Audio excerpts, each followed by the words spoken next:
It's a writing challenge, flipping out today on the right focus. Checking in with our project stage, I'm still at rough shape. Writing did happen today, but it was late in the day. 1,575 words after yesterday's struggle. I recorded this day's post long before I managed to work on the primary project. What happened? Well, this was a busy week, which I knew going in. In addition to regular commitments, I have more commitments for Thursday and Friday, and an all-day event on Saturday that I knew about, but had forgotten until I was reminded by a kind person on Tuesday. Yikes! That reminder may have contributed to yesterday's frittery-jittery. In passing, as part of an earlier section, I mentioned that planning for the week is essential to the writer. We have to look at the upcoming week, and really the upcoming month, and plan around the disruptions. I didn't put the all-day event on my calendar. My fault. I was depending on someone else to put it on the group calendar. That didn't happen. Still hasn't happened, but I should have whipped out my phone and sent myself a note. Life lesson here: don't depend on other people to record the upcoming schedule. Head-slapping moment.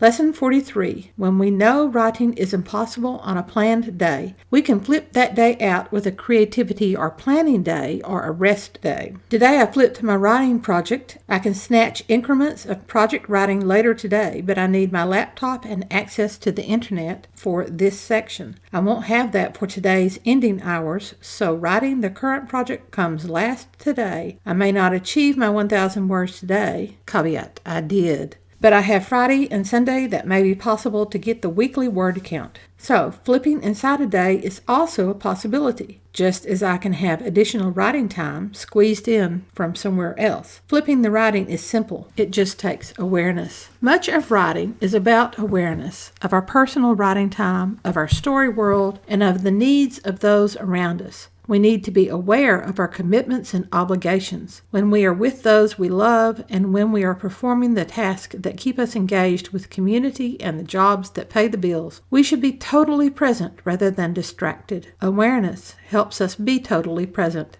Writing is frustrating on its own. Characters won't let us push them around. The exciting action scene falls flat. The drama building in a relationship turns melodramatic. The words are stuck. Our minds won't settle. We run down alleys only to be faced with high brick walls. Those commitments and obligations have their own frustrations. Sometimes they create the interferences with our writing time, and perhaps even our writing mood. We have seasons when our writing time has to move to the back seat. You pick that length of time for the writing to be off schedule. Long blocks of time for writing are desirable, but not necessary. We can crowd in a half hour here or there, or even several 15-minute increments. We can map out a scene while we drive, or dictate, then plug in the headphones and transcribe it, building and adding and fixing. The greatest problem with our writing time, the greatest problem with flipping, is when we're dealing with toxic relationships. Toxic relationships affect our ability to generate words and achieve our goals. Being mad when trying to write a joyful reunion, feeling worthless because some sociopath delights in tearing down the people around him. Those situations aren't conducive to writing. I have no solution for people who are involved in a toxic relationship. They have to decide. I do have questions for them, the chief of which is how long? Because toxic relationships don't improve.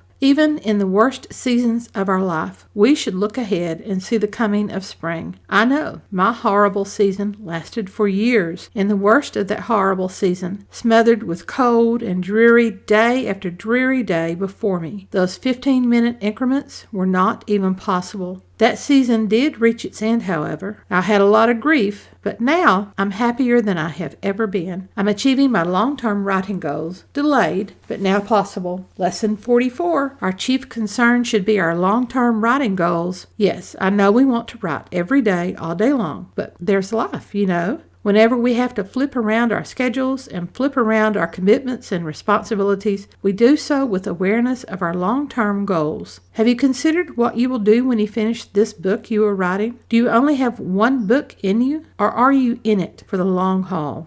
Awareness of what you want and how you want it, those are the key. Flipping your devotion to what's important for your writing goals, that's the lock. Insert key, open lock, and walk into your dream. What inspiration did I have before I started my 1,500 plus words for the day? Here it is. If you don't see the book you want on the shelf, write it. That's by Beverly Clearly. I ended with No Two Persons Ever Read the Same Book by Edmund Wilson.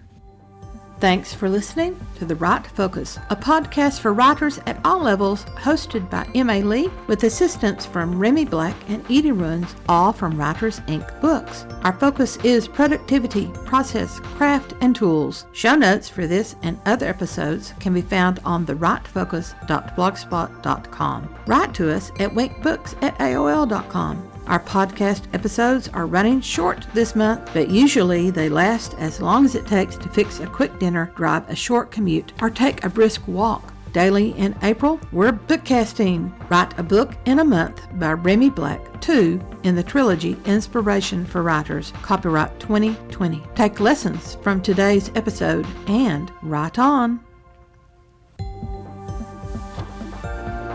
It's a writing challenge. Flipping out today on The Right Focus. Checking in with our project stage, I'm still at rough shape. Writing did happen today, but it was late in the day. 1,575 words after yesterday's struggle. I recorded this day's post long before I managed to work on the primary project. What happened? Well, this was a busy week, which I knew going in. In addition to regular commitments, I have more commitments for Thursday and Friday, and an all-day event on Saturday that I knew about, but had forgotten until I was reminded by a kind person on Tuesday. Yikes! That reminder may have contributed to yesterday's frittery-jittery. In passing, as part of an earlier section, I mentioned that planning for the week is essential to the writer. We have to look at the upcoming week, and really the upcoming month, and plan around the disruptions. I didn't put the all-day event on my calendar. My fault. I was depending on someone else to put it on